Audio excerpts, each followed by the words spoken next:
Well, if you're a fan of firing squads, then this was the week for you. Fan of firing squads, or you root for restricted driver's licenses, you're a devotee of voter guides, a supporter of state dinosaurs, or an admirer of mottos, well, then this was the week for you at the Idaho State House. Bills pertaining to those things all advanced through the legislature. Then again, if you're contrary to taking away college IDs for voting, or you're a defender of drag shows in public, or a rival of making voter initiatives more difficult, this wasn't the week for you, since all of those also moved one step further in our legislative process. There were some setbacks, though, especially for the Freedom Caucus and the moral minority when it comes to using public money to pay for private education and libraries. Here's the week that was at the Capitol and what you had to say about it.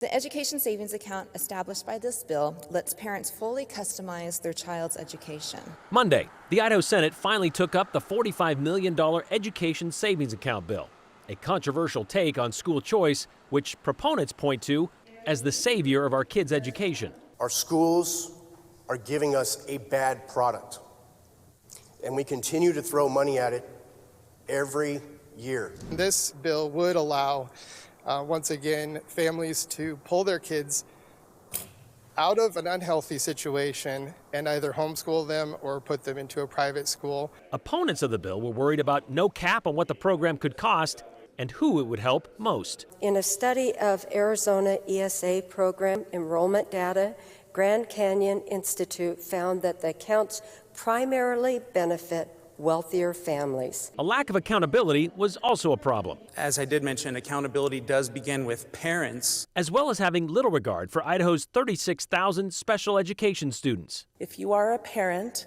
especially if you are a parent of a child with disabilities, you do not have any rights in this legislation because a private school can deny or withdraw your child for any reason. The bill, the secretary will call the roll, failed. Adams.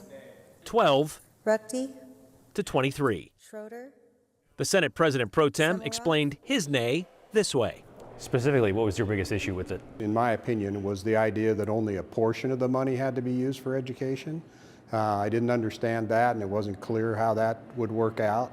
The other thing was they set up a parental oversight committee, which is a good idea, but in order to be on that committee, you had to have a child in the program and they had to have received money.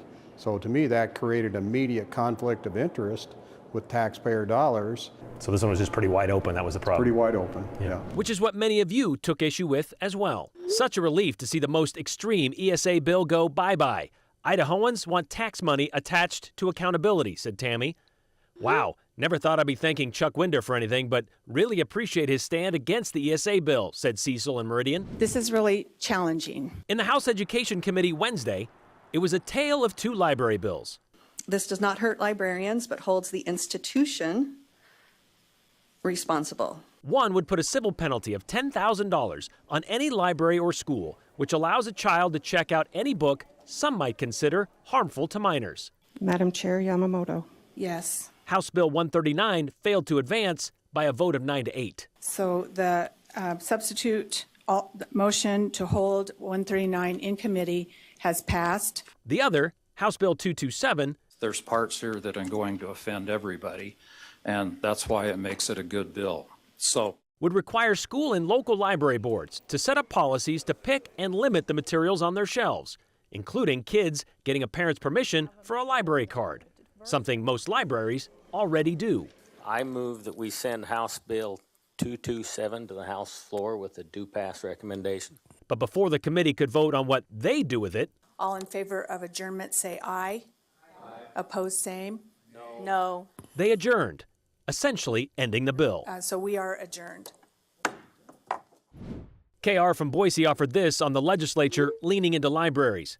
If parents don't want their children reading specific books, then don't allow them to read those books. Quit trying to control and eliminate books others might want to read. Nick sees a connection between the two issues. It seems the same people who want public school money to fund private and homeschooling are the same people against library materials and drag. Same people who don't want the government in their business want it in ours. Seeing is people dictating how everyone else raises their families. They want others to pay penalties for responsibilities that aren't theirs. He says we're seeing this done in the name of the Lord.